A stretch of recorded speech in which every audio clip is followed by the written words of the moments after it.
What's up, everyone? Welcome back. Welcome back. Today, let's talk about finally the legendary campaign for the Final Shape. It has been a week, so I kind of feel like I don't need a spoiler warning, but if I do spoil the campaign when I'm talking about the Final Shape story, obviously. But there is a section where I'm not talking about the Final Shapes campaign, so if you want to fast forward to that, the timestamps will be below. Without any further ado, don't forget to hit that like button, subscribe if you enjoyed the vibe, and comment down below what you grade or rate the Final Shapes campaign. That being said, let's get into the juice, baby. When I first jumped into the campaign and I saw what happened between Cayde, Six, and Crow, I was kind of shaking my head, man. Kind of felt let down. I remember dropping a meme for the Final Shape and listening and reading the comments, and the community came out with some way better scenarios, way better endings for that clip. I felt like Bungie kind of took the easy way out, you know. I did not like the bromance arc with Cayde, Six, and Crow. I did not like Cayde, Six in the Final Shape at all. The Final Shapes campaign to me was too emotional. I've never seen him scared before, not like this. I understand the fear, I feel it too, but I don't know what he'll do with it. Eris once told me fear is a knife. We can use it to hurt others or ourselves. But we also have the choice to sheath it. Yeah. Well, maybe when we get over this mountain, we can make sure no one gets all stabby with their feelings. I was expecting way more action. This is the final mission, the final destination to take down the Witness after a 10-year saga. We're going to kill, bro. We're going to win. We've been losing so much. We lost Amanda. We lost Rasputin. So many people dead because of the Witness, man. All of this pain, all of this grind just to take down the Witness, and we finally get to do it. Let's snap some heads, man. I was waiting to see Cayde, Six kill fools and Crow kill fools and Ikora Nova Bomb. I felt like we got more Nova Bombs from Ikora when we were fighting the Witch Queen. The women were kind of drowned out in this campaign, and Bungie wanted to focus in on the emotional side of Zavala, Cayde, Six, and Crow, because that's kind of all we got, man. It was just men dealing with their emotions and venting to us like we're their therapist. But when I close my eyes, clear my head, Ikora said it was like she could hear the Traveler screaming. I can feel it. I know exactly what you mean. But again, I was just expecting more action.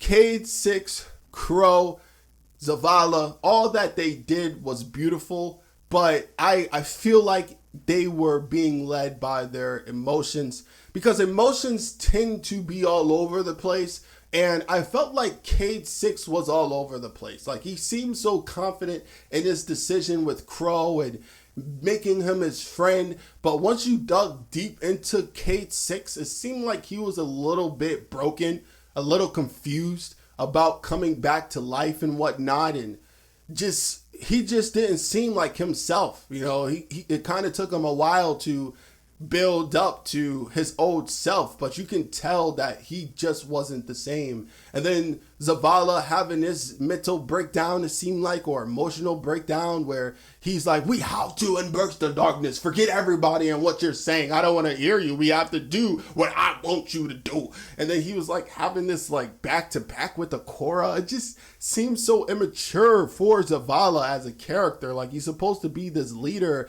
and you're talking to your fire team member. Like, I just didn't like that. That was just not Zavala for me. And that's why I felt like he was being emotional as well. I don't feel like they were being led by who they were, like their creed and whatnot, their logic, their manlyhood. I don't know how to express what I'm trying to say, but they just seem so emotional. I think that's the best way to put it. At the end, when we're finally coming face to face with the witness and we're taking him down, the action started to ramp up, and the ending mission, the 12-man activity, was the best action scene ever. Honestly thought I was watching Marvel's Avengers Endgame, and Bungie was trying to dramify it up in the beginning and then at the end deliver some big action scene. They did answer some questions that were unanswered, but yeah, man, I think the last mission saved the Final Shapes campaign, the story, okay?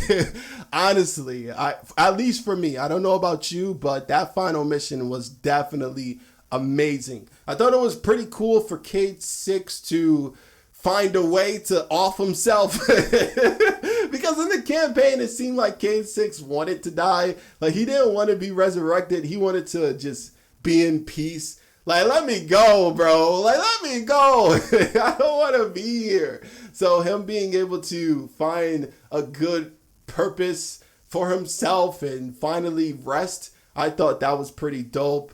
The only character for me now that I'm interested in is Savathun. And if there's no episode about Savathun, I don't know if I'm even interested in it. Like, I know they have echoes and the Pale Heart released all these echoes, but I don't know if I care about echoes too much. Because now, when you're diving into Destiny 2, if you want to commit to it, you're kind of committing to the story that they're telling. So they have to tell great stories. But the Final Shape story wasn't great to me. They did not do well convincing me that they're really good storytellers. They definitely make some good lore written, like in text, but I'm not playing games to read text. I read books and comic books for that. When I play a game, I want to watch the cinematic and I want to play and fight, you know.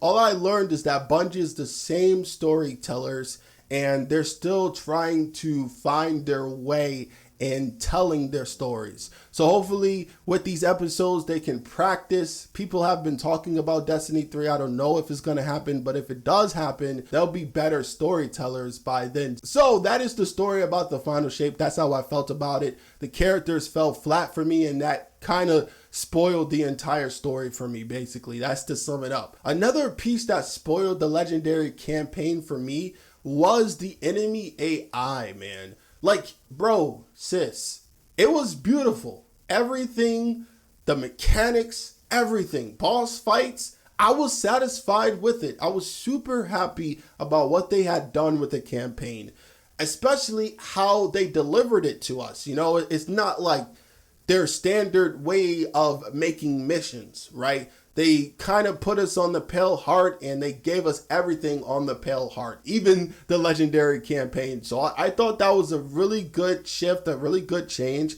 I enjoyed being able to go do the mission and then go back to the Pale Heart and go through the missions again, but not as a mission, and get to soak in everything that they did and all the artwork and etc., and not have to load up into the mission to experience that. They learned not to just do the same mechanic every single mission, so they kind of like switched it up a little bit. I really enjoyed that.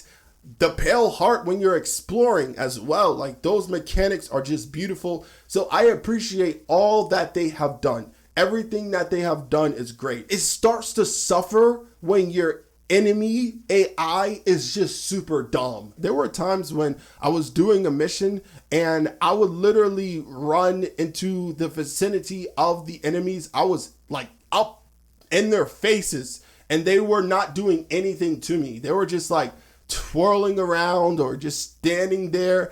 It just seemed like the enemies were very passive, and all they were looking to do was to occupy this space, not attack me or kill me, but just occupy a space until I saw them to kill them. It's like they wanted to die. I remember facing the knights from the Haunted Forest. They were super passive, man. It took me a while to even find them. Before, they will find me. You know, it will be no issue. But in the campaign, I had to find them, and they seemed so static. Like they couldn't leave this location, because if they did, they would not know what to do or just become dumb. I don't know, man. It was just really awkward. It's becoming more apparent that enemies are just being bunched up in one location, and when Bungie is doing that, they have no idea what to do. So it allows the player to just spawn kill enemies, especially if you're playing in a group. You can literally just spawn kill enemies. Once you start to recognize and understand the encounters, that's what's going to happen. You're going to get better at understanding the spawns for the enemies. You're going to be able to camp there and just kill them. It really takes me out of the game. Like, it really, really frustrates me when enemies don't do anything, man. Like, fight me, bro. Like, why am I making this build, spending hours into this build when enemies are just going to sit there and just die and not do anything against me? So I think the Legendary campaign actually burnt me out faster than I was expecting. Like, I do need to take a break from Destiny 2 because of that. Because the enemies aren't engaging or challenging enough. Like, I don't know, man. Maybe it's just going to be the Legendary campaign that this happens in. But man, oh man, I don't know how much longer I can take fighting enemies that don't do anything. So that's pretty much all I had to say about the Final Shapes Legendary campaign, the story, and the difficulty. By the way, the Legendary campaign was truly easy, but it was satisfying once you got the mechanics down to complete each mission. But at the same time, it was not satisfying. It was satisfying when I was fighting bosses. When I wasn't fighting bosses and I was fighting the lesser enemies, it was not satisfying. And I could not wait to fight another boss because I felt like the boss fights were more engaging in the Final Shape campaign.